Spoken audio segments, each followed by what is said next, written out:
Será que existe solução simples para condições complexas de saúde, como é o caso da dor pélvica crônica? É o que veremos ao longo dessa apresentação.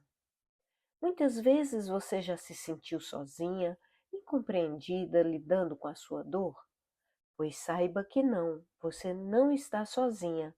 No Brasil, a cada 100 mulheres em idade reprodutiva, pelo menos 19 delas têm dor pélvica crônica. Elas costumam chegar a um ambulatório especializado, como o do HC da UFG, depois de perambularem por diferentes consultórios por mais ou menos 7 anos, sem encontrar solução adequada para o que sentem.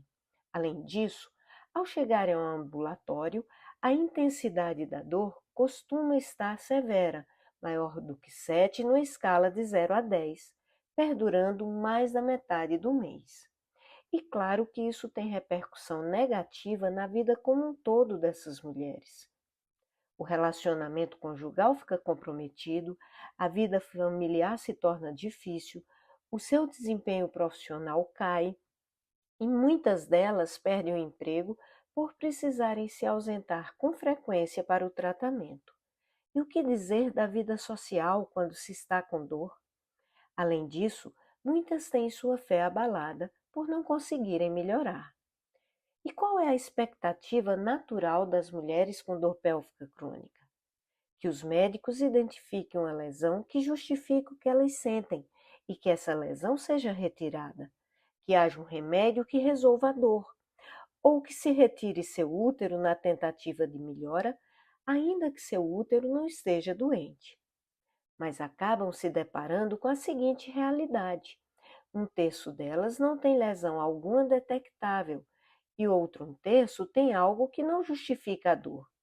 As medicações têm efeitos limitados e por isso muitas deixam de tomá-las, além dos relatos de algumas mulheres cuja dor começou justamente após a retirada do útero. E na prática, o que vemos é uma alta ambulatorial difícil e recidivas frequentes. E o que já se sabe sobre mulheres com dor pélvica crônica? Bem, que a dor que sentem é real e deve ser respeitada, que é comum que elas tenham várias outras condições de saúde associadas, como endometriose, enxaqueca, lombalgia, fibromialgia, bexiga dolorosa, síndrome do intestino irritável, entre outras. Além disso, também é sabido que essas mulheres frequentemente têm histórico de eventos adversos na infância, como morte de um ou de ambos os pais, abandono, divórcio litigioso dos pais, ambiente familiar conturbado, violência física, emocional e ou sexual.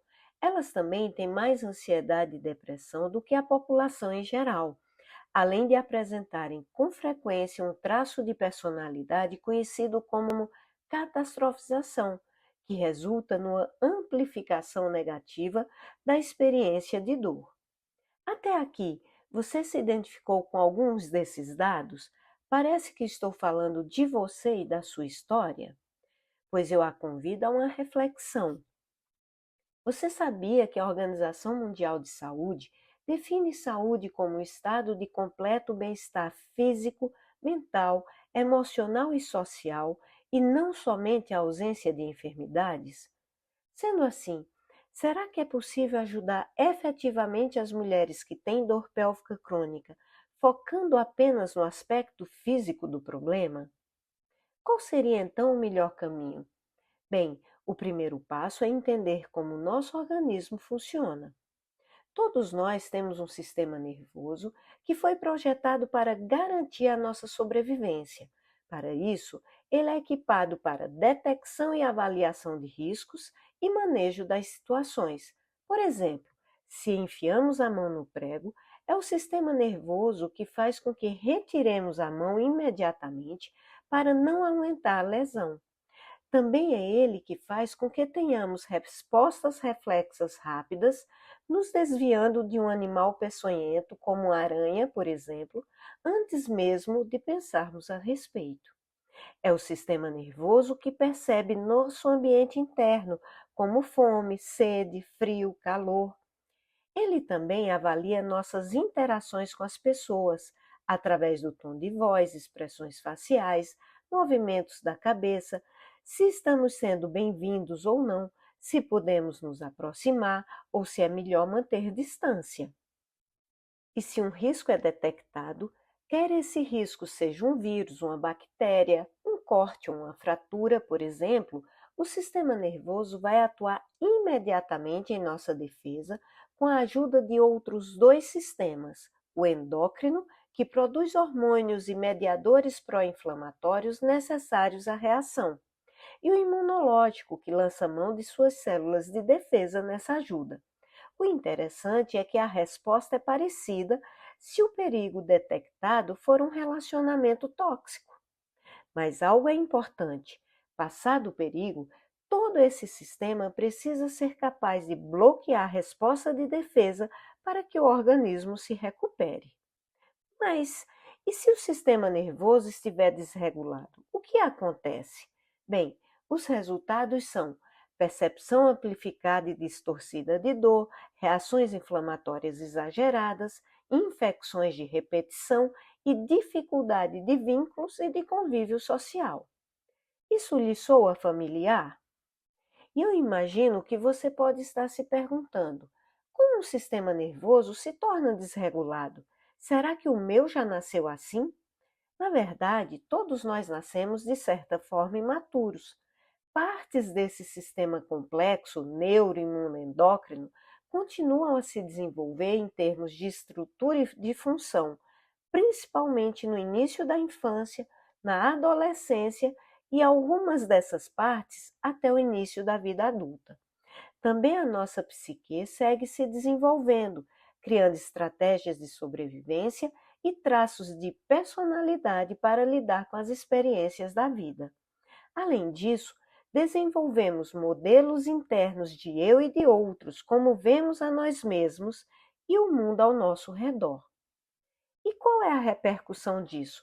Bem, toda criança pequena é capaz de identificar situações de risco. Ela sente dor, tem medo, fome, sente frio, reconhece expressões e tons de voz de reprovação, mas ela ainda não consegue se autorregular sozinha.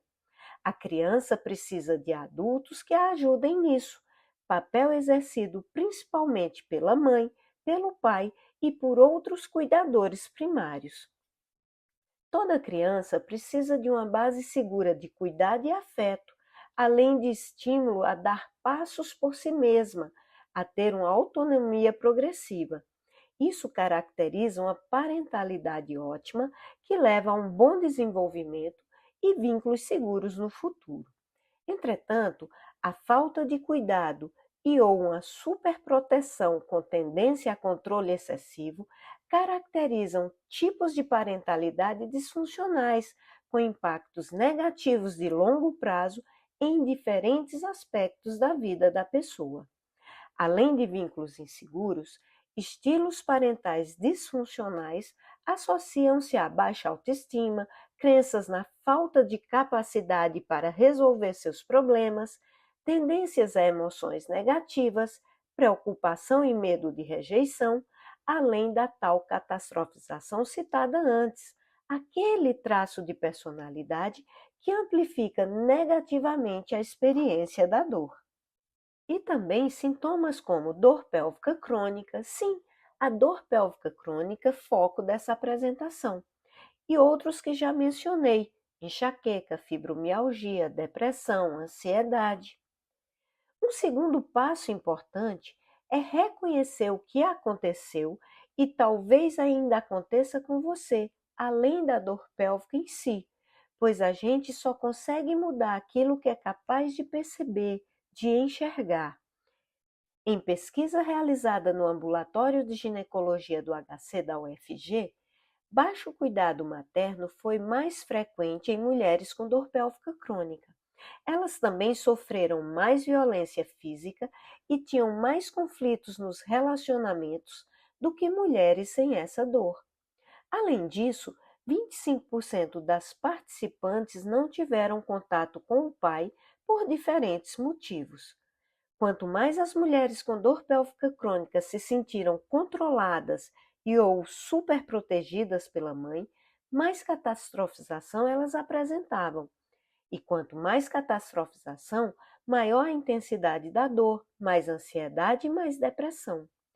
Também houve mais depressão e mais ansiedade quanto menos cuidado materno e ou paterno elas receberam. E vocês podem me perguntar: ok, eu reconheço tudo isso ou parte disso em minha vida, mas o que eu faço agora se os meus pais me ofereceram uma parentalidade disfuncional? Bem, a ciência nos traz uma excelente notícia. Nós não somos eternamente reféns do que recebemos ou deixamos de receber dos nossos pais e de outros cuidadores. Podemos olhar de uma outra perspectiva para a nossa história e mudar a maneira de sermos afetados emocionalmente pelo que houve. E assim, remodelar as nossas conexões nervosas e a forma de responder às circunstâncias da vida daqui em diante. Não é maravilhoso? E como fazer isso? Bem, esse é o terceiro e essencial passo do caminho.